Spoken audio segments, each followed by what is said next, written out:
Hey guys, how y'all doing?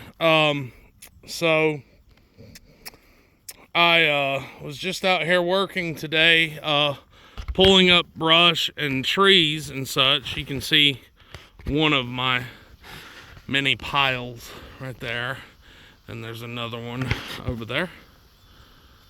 Anyways, I looked down at my hour meter, and what would you know? It's been 100 hours since I have bought my Mahindra, and I've only had it a couple weeks, so that tells you how often I've been working with this thing. So I just thought I'd do a little quick review of my new to me Mahindra 6500 four-wheel drive. So what is it? It is a utility tractor. I believe ballasted, how I have it ballasted, with fluid in the rear tires, and with this box blade back here and the front loader, and a 700-pound implement. I believe I'm driving around with about, I'm guessing 7,700 pounds at least, total weight. You know, how I have it set up right now, which that's going to change pretty soon because I poured a ballast weight for it recently to go on the rear. That's going to be awesome. It'll be better than the box blade because it's not going to be sticking out 6 feet on either side.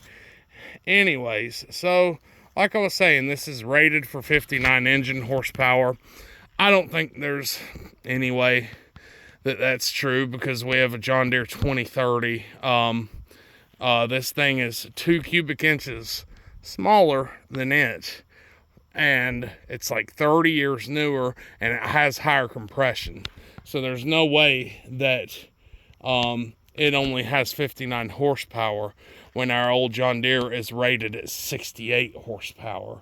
There's just no way. This thing feels way stronger than that. My uncle Gary, he has a tractor that's really similar to this. His is one step down from this. His is the Mahindra 6000. They share a lot of parts. Basically, his has a slightly smaller engine, same crank, same rebuild kit, same pistons. This one just has a crank that's stroked just a little bit more. But point is, what I'm saying is, he has a 77 horsepower LS cab tractor. He says that his Mahindra, just the engine pulls so much harder than his 77 horsepower tractor. And he said, and it pulls harder too, as far as the pulling force.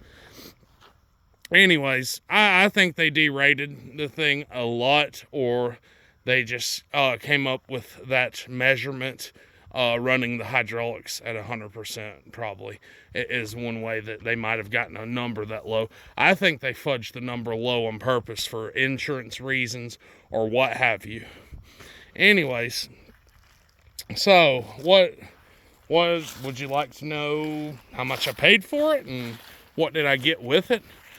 No, I'm sorry. I'm really annoyingly secretive, and I'm going to be very annoying, and I'm going to be secretive, and I'm not going to tell you how much I paid for it. I'm just kidding. You believed me, didn't you? Yes, she did. Okay, so I paid $16,000 for this thing. Let's see. Boy, he was asking a good bit more than that, and so we kind of so I was really pushing for $15,000. I was like, $15,000, I'd do that. And this is after, a week of back and forth. I didn't know if I wanted it. I just went and looked at it. Anyway, so a week later, I started shooting him some offers. I was really pushing for $15,000. So he said, I'm really trying to get $16,000. And so it had a heavy-duty bucket that came with it. Not the standard one. It's actually the heavy-duty one. It's a lot more likely you're not going to tear up the heavy-duty bucket, which I don't have it right here. It's way over. Let's see, where is it at? It's right there. Anyway, so I said, you know what? You're needing $16,000. Give me the bucket with it and pallet forks. And he said, all right. So and they're a 4,000 pound setup, 4,000 pound rated as far as the frame on the pallet forks. So, you know, I would have gotten the heavier pallet forks. They're rated for 6,000 pounds, but you know what? This is fine. You can technically use 4,000 pound pallet forks even on a skid steer. My idea is everything that goes in the front, I want it heavy duty enough to be used with a skid steer, such as this. This is actually a skid steer implement, so you're not going to tear it up with the tractor. Anyways, so for $16,000, I got the bucket and I got the pallet forks. It came with canopy. That's over $1,000 right there. I've looked it up. It came with front remote hydraulics, which this is an awesome feature. If you buy a tractor and you think you might even, if there's even the possibility that you're going to want front hydraulics, if you're buying it at the dealership, go ahead and check that option off. It's going to be way cheaper on you to get it from the factory than to add it later, because this is well over like $1,400-$1,500 if you're going to have somebody install this. There's cheaper ways to do it. There's a DIY solution for, I don't know, it might be about $500 or so. But that's if you do your own labor. You could install one for maybe $500. Like I said, get someone to install it for you. You're looking at about $1,400. What else did it come with, you ask? Well, I'm glad you asked. So it came with the canopy, the front hydraulics, the bucket, the forks. That's 4 things that would have costed well over $1,000 each. So we're looking at about $5,000 worth of, well, additional things that came with it. Oh, not to mention 2 rear remote hydraulics.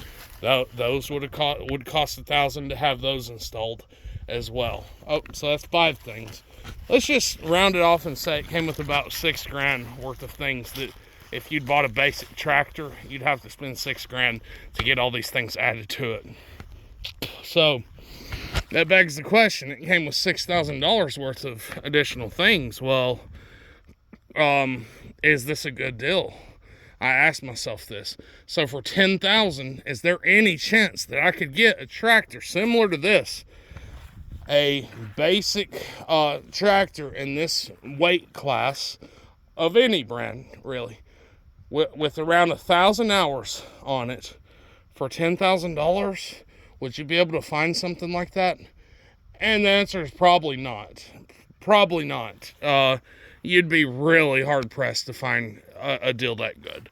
So, you know, I'm really happy with the purchase. I have had one minor problem. I'm going to have to check it. I'm going to have to check into it a little bit more. I've got some kind of electrical gremlin going on. It's either the ignition switch, or it could be some kind of neutral safety switch, something like that. I'm able to crank it and just kind of